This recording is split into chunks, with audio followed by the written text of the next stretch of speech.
Good afternoon. Good afternoon, and welcome to the DCRI Research Conference and to the Biomarker Compendium. Just a little bit of review of basic Latin. Compendium is derived from common and perere, which means to elevate together. And that's exactly what we intend to do with our five presenters who have put forth excellent proposals. And as I just explained to them, they're here to share knowledge and to let people know of the work that they're doing. They're not here to be judged on their presentation skills, although I have confidence in all of them that they will do very, very well. Before we begin, I think it's in order to at least acknowledge a number of individuals. You know, when we put out the RFA, a number of months ago, the response was superb. So I want to first acknowledge all the fellows and faculty working together to respond to the RFA. It was a superb showing. I'd also like to acknowledge the ad hoc committee that was part of the review process and looking at all the proposals and making decisions. It was John McHutchison, Kristen Newby, Terry Walker, Kevin Schulman, and myself. Many of whom are here. Also want to acknowledge Terry Walker, who helped to coordinate the effort, making sure that all the communications went out, worked very, very closely with people who responded to the RFA, kept us all organized for our Saturday conference calls and Monday evening conference calls, and we appreciate that. And lastly, two special thanks. One to Bob Harrington for showing the vision that he has in putting forth the support for the RFA, and also more broadly to Rob Califf and the DTMI for being part of the stimulus for getting biomarkers on the map and getting us all working together. And I say us in terms of DCRI, DTRI, DTMI, and other components of the group. So thank you all. What our plan is for me to give you a little bit of an overview of the process for the RFA. We'll have each of our five finalists present a 5-minute, 5-slide overview of their work, and then if everybody is on time, and I have utmost confidence that everyone will be on time, we'll actually have an opportunity for questions and answers. So we will do that. And then in terms of when people will be notified, it will be later on through the week that we will notify those that have been given awards. But I also want to mention that the time is right for biomarkers science, that we have the RFA. This will be the first round, hopefully of more to come. And now with the Biomarker Factory and the formal announcement that has been made recently that there will be opportunities for funding there as well. So our goal through all this was to bring people forth, bring their best science forth, and then to find ways to support that good science so that it can move forward.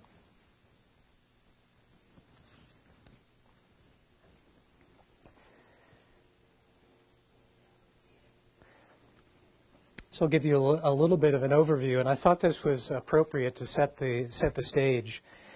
I know a number of you in the audience are history buffs like I am. Bob, I'm looking at you specifically.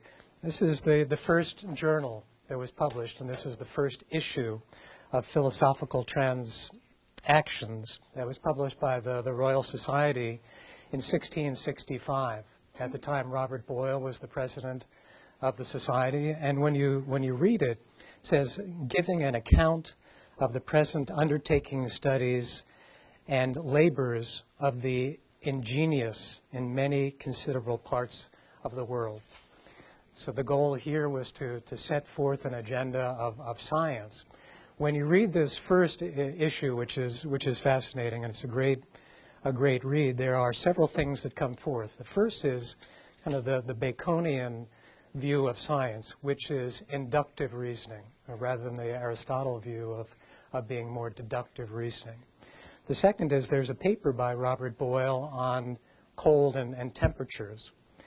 And what he puts forth, which is certainly in keeping with the DCRI philosophy, is that there are hypotheses, there are experimental methods, and there are conclusions that are derived from those sound experiments. And that was quite new. That's not a philosophy that really had taken place. And again, this is in the mid-1600s. The other thing that you'll find within this first issue is a description of a clinical trial and also collaborations. The clinical trial was transfusions, a very interesting undertaking considering that not a lot was known about blood or blood types. The first blood transfusion was given actually in the mid-15th century, trying to save the Pope Excellence VIII. Things did not go well. But in this particular case, it was a collaboration between Robert Boyle and another scientist at Oxford by the name of Lauer, and that's described very well. And the last thing that you'll find in this first issue is a statement by the Royal Society as to its mission, and that was to facilitate knowledge and to protect the knowledge of its scientists. So probably initial words of intellectual property and trying to protect that going back into the mid-1600s.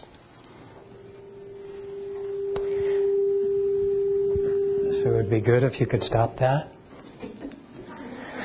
So just as a review, and this is the plan that we had set forward a number of months ago, the DCRI Biomarker RFA, the overarching goal is to stimulate both interest and growth in biomarker science within clinical trials at the DCRI. It's intended to facilitate the use of existing samples to obtain preliminary data in support of grant submissions, high-tier publications, and creating tangible examples of success stories that better position the DCRI and its faculty and fellows for future funded research. The minimal requirements, Category A, faculty members, or Category B, faculty with integral involvement of a Category A faculty sponsor. DCRI-based fellows with a DCRI faculty mentor were also given an opportunity to respond to the RFA. And we asked that samples were collected through a DCRI clinical trial or a project, and that they be readily available for DCRI use for the purpose of this RFA. That individuals must specify the laboratory to be used for the proposal analyses and provide assurance that the capacity was available to initiate the project upon notification and funding. And fourth, that documentation of IRB approval for sample repository and future use of both the biospecimens and corresponding clinical data for the purposes outlined in the submitting proposal. And the IRB approval of funded projects and using the repository was an absolute prerequisite. Now, these were the tight timelines, and quite honestly, we wondered whether we could all meet these timelines, but people came forward, and they did so. Step number one was to assess the general interest. Introductory email notification of RFA sent to the DCRI A and B faculty and DCRI fellows. That was in the latter part of January.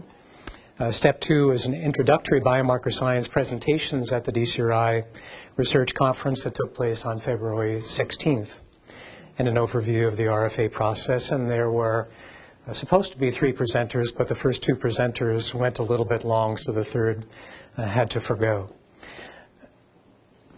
Just teasing. Step 3, the investigators were to submit a 2 to 3 page proposal including background, aims, objectives, the DCRI project, misspelled, sorry, that is the source of materials and current site of storage, proposed analyses and laboratory. That was due on March 15th, 2010. And then there was an academic review selection committee that evaluated the proposals and invited up to 6 investigators to submit a formal proposal that was short and focused. And that was to include a detailed budget. Invitations went out on the 1st of April, and the due date for the receipt of formal proposals was April 15th, so we were working on very tight timelines.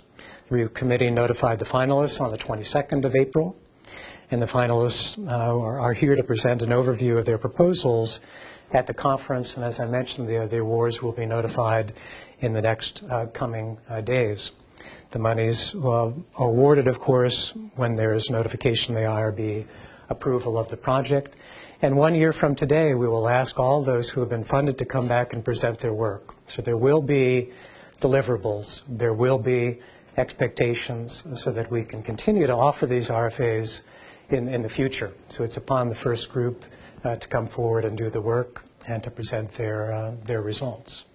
So with that brief overview, it'll be my pleasure to introduce Thomas Urban from the IGSP. And Tom has done some very nice work and will present his ideas around whole genome sequencing in valproate-induced liver injury. Tom. All right. Thanks. 5 minutes, Tom. All right. Where am I?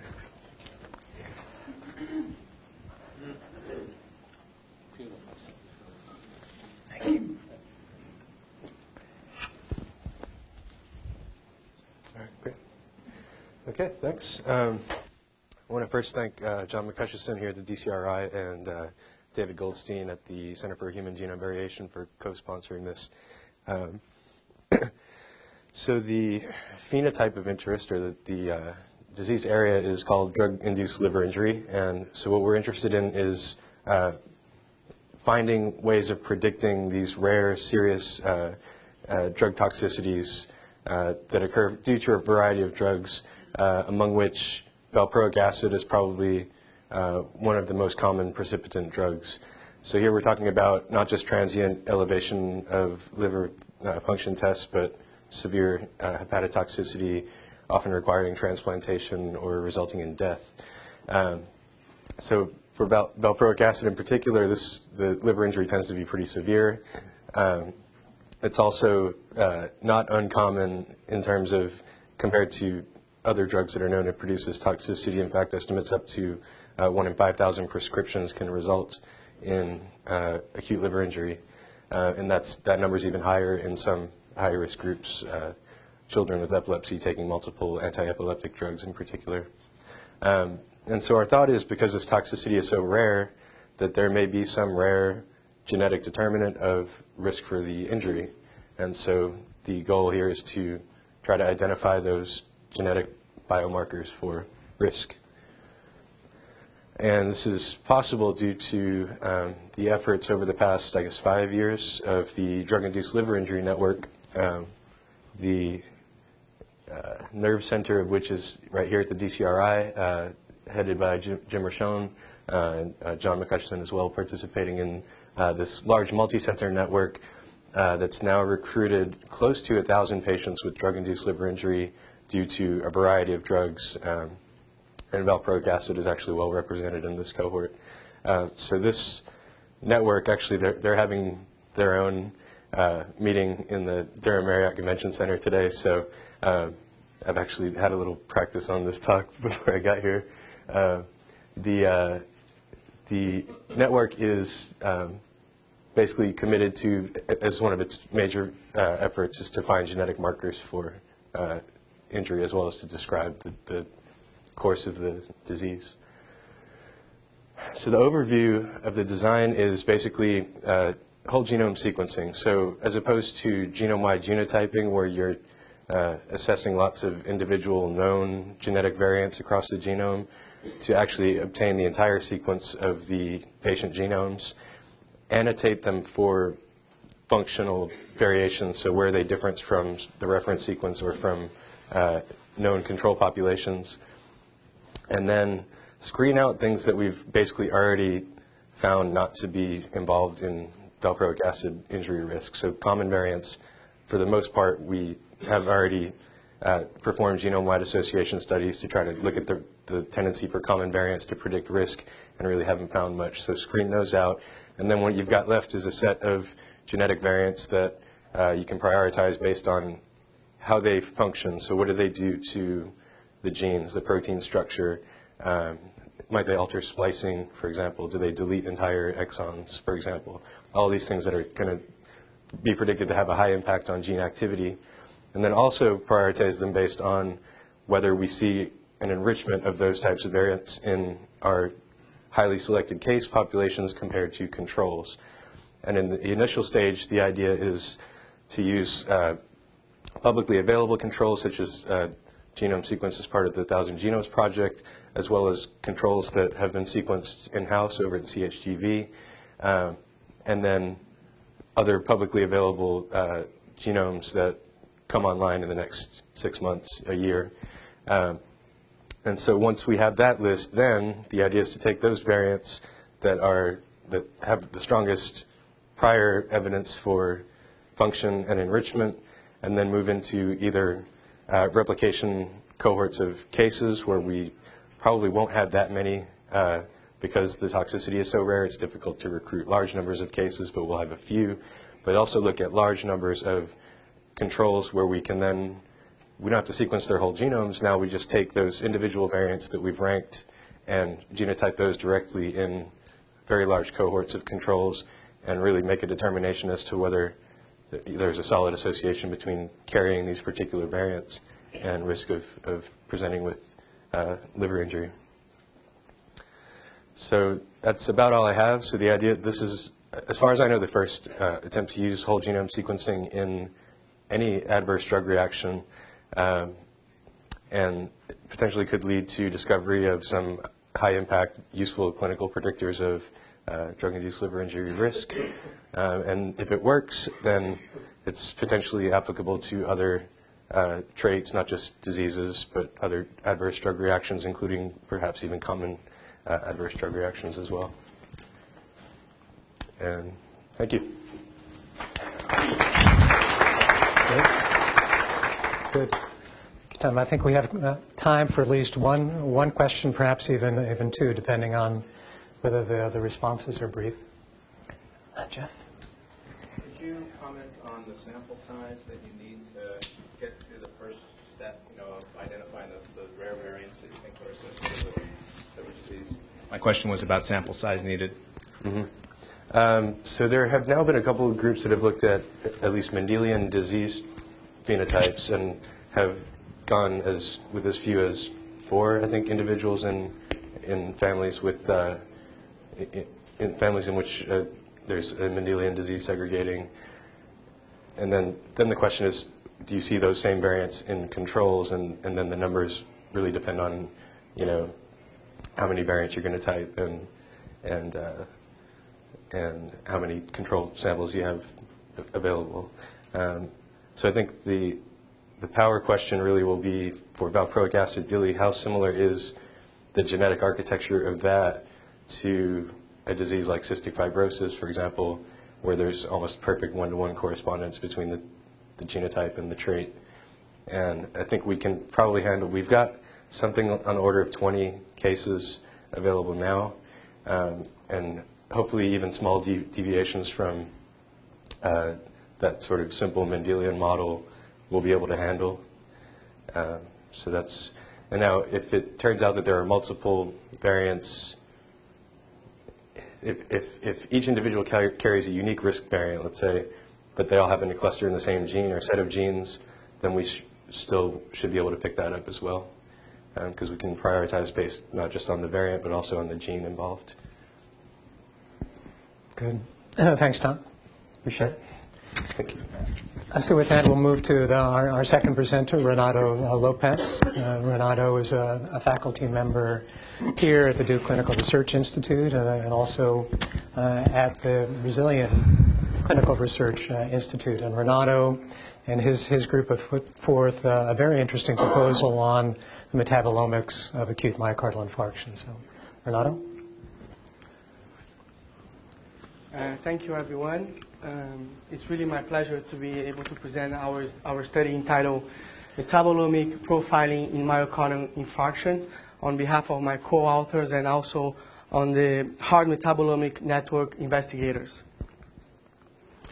So it's known that metabolite release during myocardial injury first is a potential early diagnostic tool for acute myocardial infarction that could reduce treatment delays and expedite triage.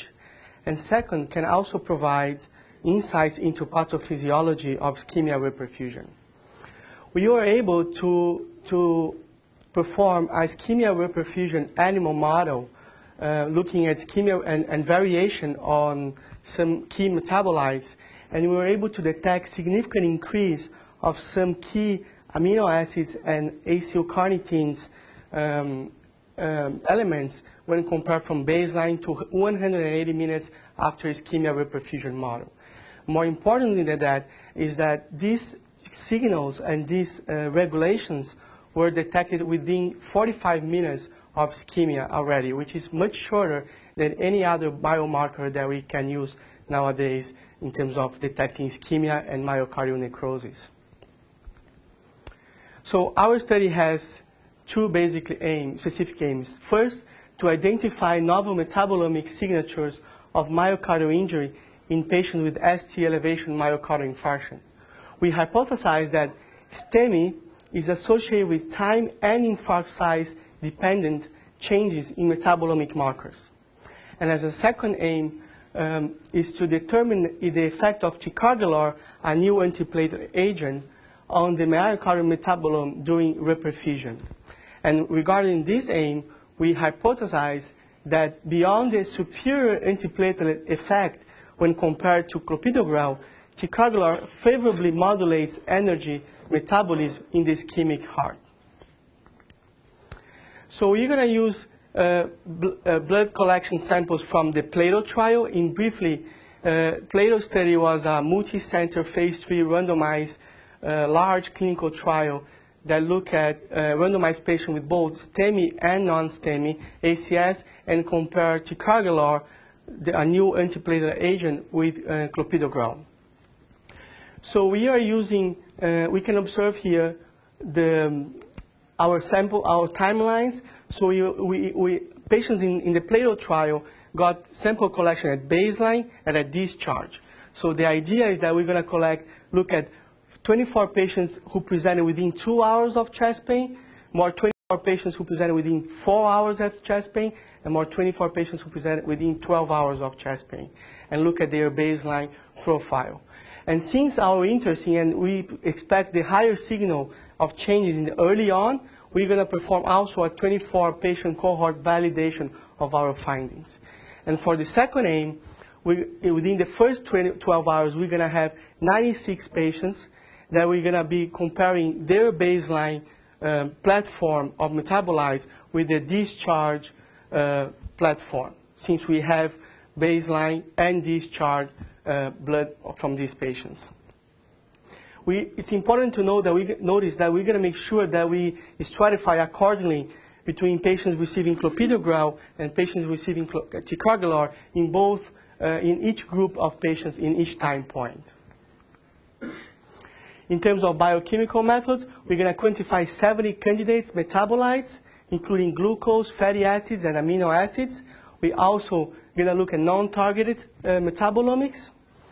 Briefly, in terms of our stats for aim 1, we're going to make sure that we stratify accordingly, keeping the proportion between patients treated with ticagrelor and clopidogrel. Global and pairwise comparison will be performed using the 10 individual metabolites that were previously identified in our ischemia reperfusion animal model.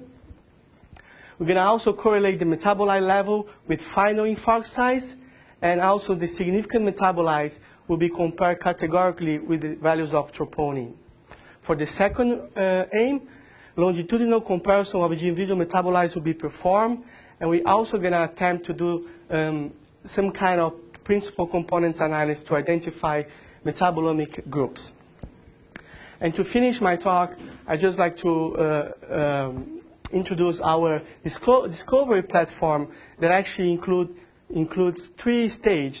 The first stage is the identification of possible candidates biomarkers in an animal model, and this was already performed. And this is the current stage of this proposal, which is the validation, early human confirmation or validation of the previous findings that hopefully we're going to be able to perform within this proposal. And then move forward for step 3 in a validation to different populations, so far with 4 countries and 4 major institutions involving the metabolomic heart network, which is Duke in the U.S., the Montreal Heart Institute in Canada, the Federal University of São Paulo and DCRI in Brazil, and also the Singapore Heart Center in Singapore. And so with this network, be able to validate and prospectively study these findings in a large multi-center study. And not looking on ischemic heart disease, but the whole spectrum, since ischemic heart disease, myocardial infarction, and heart failure. Thank you.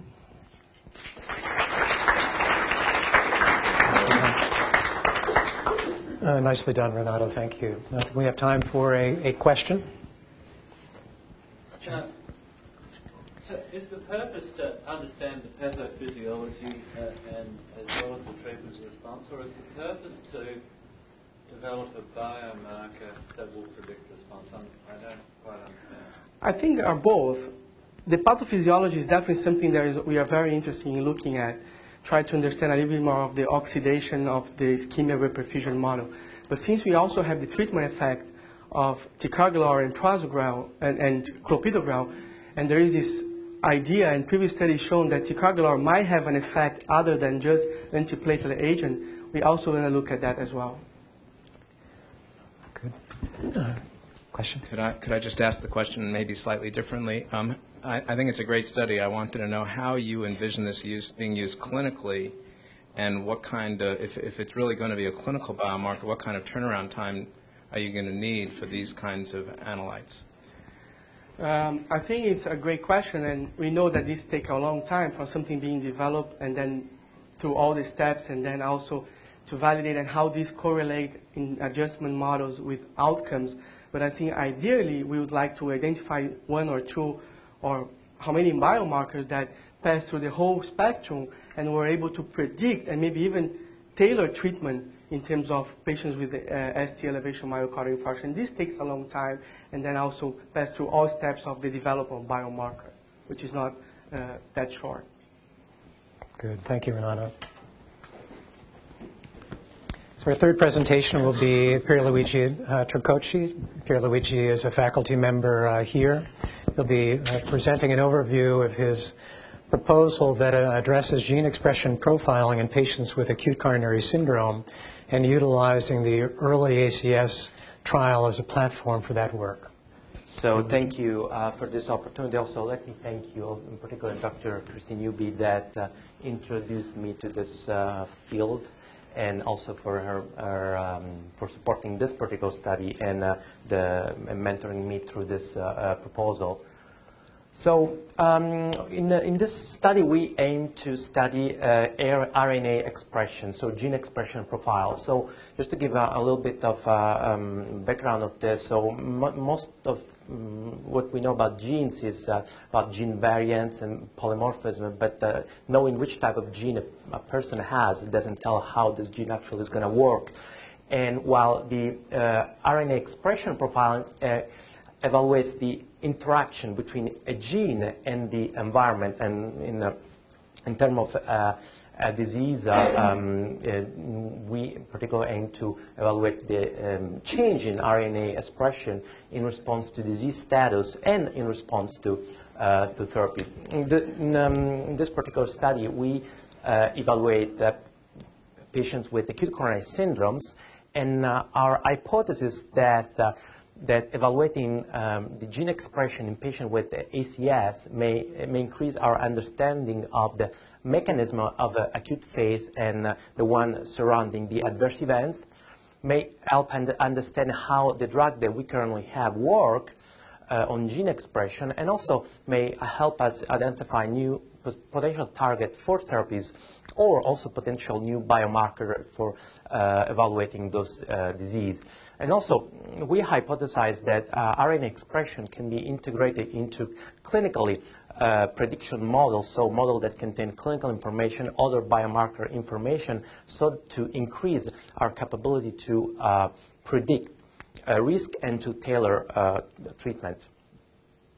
So in this particular study, what we did is to collect blood sample, whole blood sample, for RNA expression analysis in patients with non-ST elevation acute coronary syndromes included in the early ACS trial.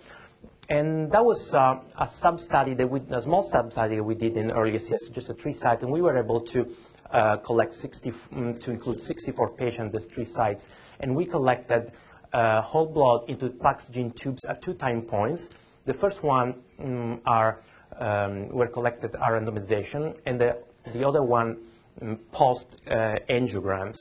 The samples are currently stored at the GCPA, were funded through the Snyderman Foundation grant. So our goal of this analysis, for which we seek funding, is to perform RNA microarray analysis using an Affymetrix platform, and to perform statistical analysis in support of our aims. And the statistical analysis will be done in collaboration with the new Comprehensive Cancer Center Biomarker core led by Bill Barry. Just to give an idea about the early ACH trial, they were high-risk patients with non-ST elevation acute coronary syndromes. They were randomized to receive either eptifibatide upstream or placebo, with possibility to give the drug at the moment of the PCI. And patients were randomized in the very acute phase of the disease within 12 hours presentation, and then they underwent PCI or catheterization at least 12 hours after randomization. Endpoint for the study were the one that you see here. So death MI, recurrent ischemia with vascular addition, thrombotic bailout, and 30-day death to MI. And then there was a various number of safety endpoints, particularly those related to bleeding. This gives an idea of the timelines of the collection of the blood sample in relation to the study and the clinical event. You can see patients were presented with ischemic symptoms, were randomized within 12-hour randomization. We collected 2 whole blood Povsic tubes soon after randomization and before the study drug was given. And then patient underwent CAT or PCI at least 12 hours after randomization. And after the angiography, we collected another 2 Povsic tubes for RNA analysis. The specific aims of this study are, first, to determine the variation of RNA expression in ACS patients across these 2 time points. So our assumption is that in acute phase of the ACS, the RNA expression may be altered and may change in response to therapy, in response to switching the disease from the acute phase to the post-acute phase. To determine the differences in RNA expression profile between patients randomized to early eptifibatide and the one randomized to early placebo, so to understand how this aggressive antithrombotic therapy may modulate the gene expression. And finally, an exploratory analysis to understand whether we could use RNA expression profiling to identify those patients with ACS who have a clinical outcome, so either death or MI, or will do the same for bleeding. And importantly, I think this is a pilot study, and we think that the results of this work can be very useful to generate funding for future larger scale studies of expression profiling, and particularly in larger data set that we are currently collecting. For instance, we when I made just the example of the tracer trial currently ongoing, that where we are collecting serial RNA for 1,000 patients. So thank you for the attention. I hope I was not the one causing this. That's because you've gone over, you see. We were just Okay. Just to say, okay. It's a mystery. Pierluigi, thank you very much, and thank you for we're working through the environmental challenges. Okay. So thank you. I think we have an opportunity and time for at least one question before we move forward. We do have 2 additional presenters.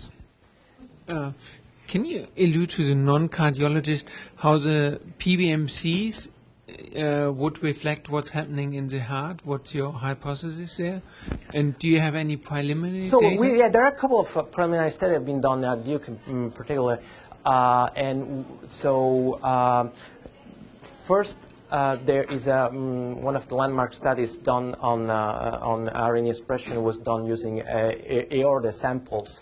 Was work done by David Seo showing that there were certain genes that were differentially expressed in patients with atherosclerotic disease in the aorta and versus those without atherosclerotic disease. And there's another study where they tried to use RNA expression profile to predict the severity of coronary disease. And the result of these two studies were pretty comparable, and they find particular genes involved in inflammatory cellular growth at apoptosis pathways that were differentially expressed in patients with disease and patients without disease. So there is some preliminary work on this topic. The different expression is in the peripheral blood cells? Yeah, that's a good question. So the pathways and some genes involved, the two studies were done, one with the aorta and the other one with whole blood, and there were some similarity between the two results. Very good. Thank you. Yeah, thank you. Our next presenter is Dr. Tom Povsic. Tom is a faculty member in the Division of Cardiology and also clinical trialist here at the DCRI, performing mostly work in interventional cardiology. Tom will present his proposal that looks at metabolomic signatures, metabolic profiling as it relates to acute myocardial infarction and cellular repair. Thanks, Right. Tom. Well, I want to thank everyone for this opportunity, and also to Chris Newgard, Dr. Tur, and Sunil for helping put this together. So there's been a lot of interest in minimizing myocardial damage in ST elevation myocardial infarction. Most of this is centered on maximizing rapid epicardial perfusion, but there's been a variety of attempts to minimize metabolic derangements which occur during myocardial infarction, preventing inflammation and apoptosis, and improving microvascular integrity to maximize recovery. And most recently, we've been participating in a trial looking at the role of a single dose of erythropoietin might have on anti-apoptotic signaling and perhaps increasing cellular reparative capacity in the setting of ST elevation myocardial infarction. And this was an NIH-sponsored trial that was run by the DCRI called REVEAL, that Sunil and Bob were associated in, taking patients with ST elevation myocardial infarction and after successful PCI, randomizing them to erythropoietin versus saline injection with a primary endpoint of infarct size as measured by MRI at 48 to 144 hours after enrollment. There are two important secondary endpoints that were done as part of this trial. One was to determine the effect of IV erythropoietin on left ventricular remodeling as measured by a follow-up MRI performed 3 months later. And a key secondary endpoint was also to look at the effect of IV EPO on EPC counts in the periphery, which is something that my lab was involved with. And as part of this, patients underwent EPC sampling at baseline, 24 and 48 hours after enrollment, and underwent separation of the blood sample into plasma and cellular components, both of which were frozen and then sent to Duke. So all these samples are housed here at Duke. We have done some preliminary analysis to look at these plasma samples and have shown that key regulators of EPCs in a small group of these samples underwent a stepwise increase in their levels in the plasma. So we looked at, in particular, SDF1, VEGF, and stem cell factor, all of which have been associated with EPC mobilization. And so the first goal of our RFA is really to expand on these findings and to determine the time course and correlation of these factors with the levels of EPCs that have been measured as part of this clinical trial. And in particular, we'd like to look at VEGF, stem cell factor, SDF1, angiopoietin-2, and MMP9, which we've shown in other studies to be correlated with EPC levels. To identify the factors among these which may be responsible for EPC mobilization during times of acute ischemia, to assess the interaction of EPO administration on these factors, and then to assess the interaction of each of these factors with the primary endpoints of the trial, which are infarct size and LV remodeling. And we think that this may have several important implications. One is it may identify further therapeutic candidates which could be used to improve outcomes in myocardial infarction, to find further candidates which may be important in EPC mobilization in a variety of disease state, and also to determine the mechanistic underpinning for erythropoietin effect as therapy for acute myocardial infarction. Now, as Renato already indicated, there's been a growing interest in metabolic profiling as a means of understanding more about metabolism in a variety of clinical conditions, including ST elevation myocardial infarction. And we're fortunate to have Dr. Newgard, who has state-of-the-art facilities to perform this at the Stedman Center. And there's very little known about the acute metabolic changes which occur during ischemia reperfusion injury, which is a hallmark of treatment of ST elevation myocardial infarction. And so our second specific aim centers around characterizing the metabolic alterations which occur during ST elevation MI in these serial samples that we've collected as part of REVEAL, to again assess the impact of EPO on these metabolic parameters, and then to correlate these metabolic markers with both acute infarct size and also LV remodeling as measured over as change between the two MRIs that are performed as part of REVEAL.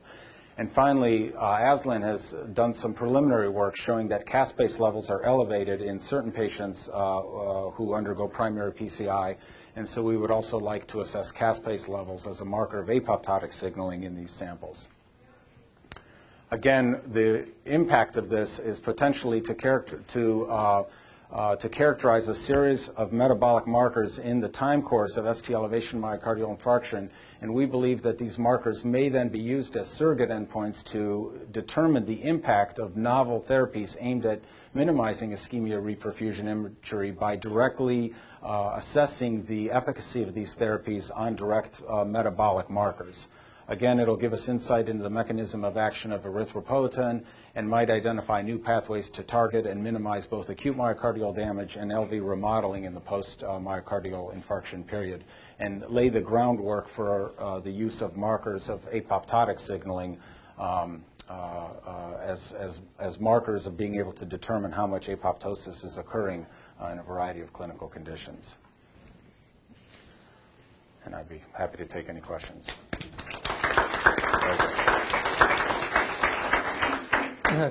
Thanks, Tom. Well done.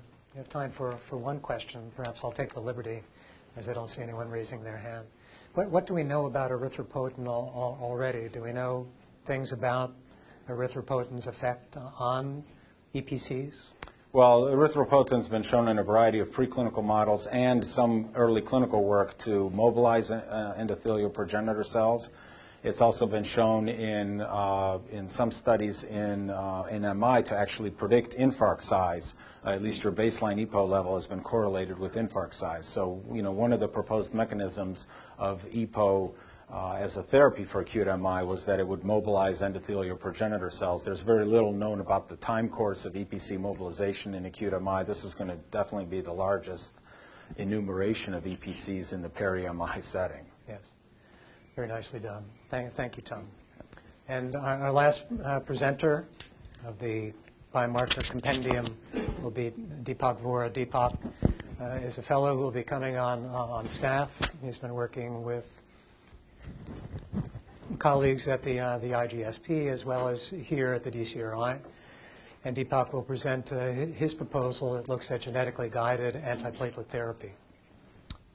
Thank you for the opportunity to present today. So I think it goes without saying to this audience that platelets are an integral component to the development of myocardial infarction. And despite the wide variety of antiplatelet therapies that we have available to us, there are many that remain at risk despite that therapy. And often more is not better, and that more antiplatelet therapy is often associated with not only an increased risk of bleeding, but an increased risk that's associated with polypharmacy as well as increased cost. And so there's a critical need then by physicians that take care of patients who are suffering from myocardial infarction and who are at risk for myocardial infarction to help tailor the intensity and the aggressiveness of our antiplatelet therapy. Certain clinical parameters exist, though there's an opportunity to refine those parameters. And that leads to our central hypothesis that the intensity of antiplatelet therapy can modify the genetic risk of myocardial infarction. And so, as a starting point for this investigation, we're building off of a large series of investigations that have used genome-wide association studies to identify several loci within the genome that confer an increased risk of MI. These are well-validated studies that have been performed across multi-ethnic populations. And although each individual locus confers a small, modest risk, the genetic burden is quite high because many of these variants are common and none of them are associated with each other. So just as an example, so in 10,000 Caucasian patients, if you were to genotype 12 of these MI variants, you'd find that, now this is a histogram of the number of risk alleles that's being carried. You'll see that the average number of alleles carried in this population is approximately 10, and the spread goes anywhere from 4 up to 20. So the genetic burden of these variants is high, and so anything that we can do to modify their risk could lead to a large public health impact. So to address our central hypothesis, we've devised and proposed 2 objectives. And these are tailored around the intensity of antiplatelet therapy and using the Plato clinical trial platform to address our hypotheses. And the first is whether mild antiplatelet therapy with aspirin versus no antiplatelet therapy with no aspirin modifies the risk of MI. To do this, we'll genotype 10,000 patients who've contributed genetic samples from the Plato sub-study and genotype them for known literature-based MI variants and assess the environmental impact of reported aspirin use and perform a case-only genetic association study. Case-only genetic association study allows you to test for gene-environment interactions without having to genotype additional controls. The statistical test here would be a case-only odds ratio, and if we find a significant effect, we would conclude that aspirin non-use here is actually a risk factor for MI in those who carry genetic variants. And then objective 2 is really here to capitalize on the strength of a randomized controlled trial, which is the randomization of 2 drug therapies. And here we're considering moderate antiplatelet therapy with clopidogrel versus intense antiplatelet therapy with ticagrelor.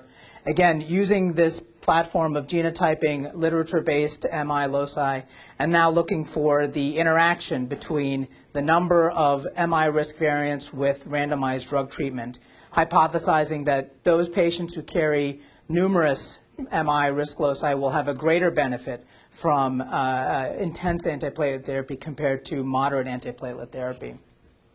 And so just as a way of putting this proposal into context, it's really a larger piece of a continuum of research by our investigative team to develop molecular markers to tailor the intensity of antiplatelet therapy.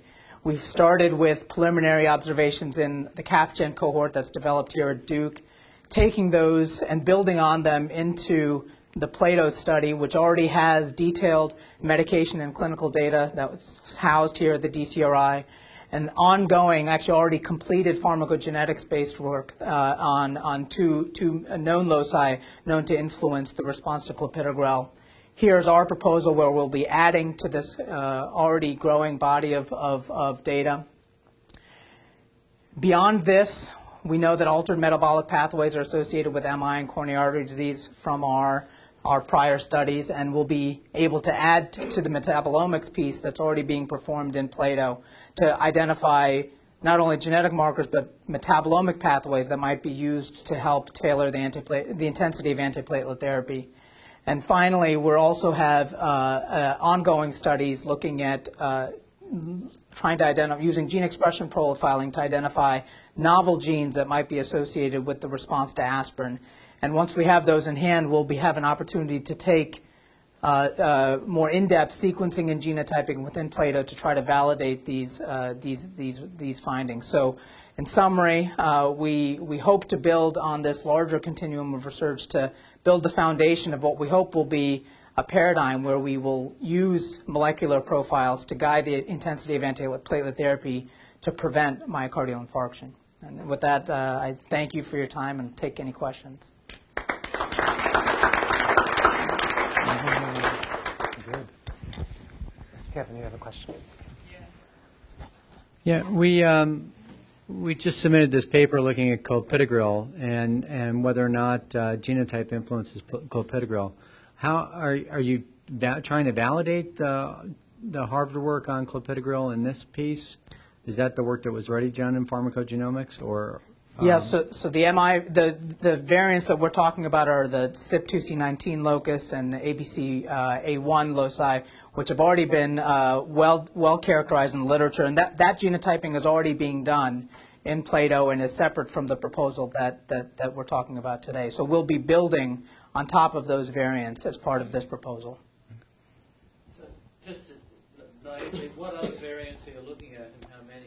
So there's 12 variants, 12 loci that we're looking at that are being covered. The prototype is the 9p21 variant, and then there's a variety of others that have really we don't know what the functional significance are. Many are in intergenic regions, and are probably none are the true causal variants. So, but that doesn't preclude us from being able to test them for this behavior. Why 12? Why not more? So our criteria were those that met genome-wide significance in prior validation and have been validated at the genome-wide significance level. Just real quickly, everybody seems to be focused on the MI risk with the ADP blockers. What about the bleeding risk as the other side of the equation? Right. I think so. With these variants, I wouldn't hypothesize they would be associated with bleeding risk. I think it's not my guess. I don't know for sure. I think we'll have the opportunity to explore that hypothesis once we have these genotypes in hand, because I think both are of high consideration when we're taking care of patients. Good. Thank you, Deepak. Appreciate it. We'll have everyone come up that presented today. Pierluigi, Tom, Renato.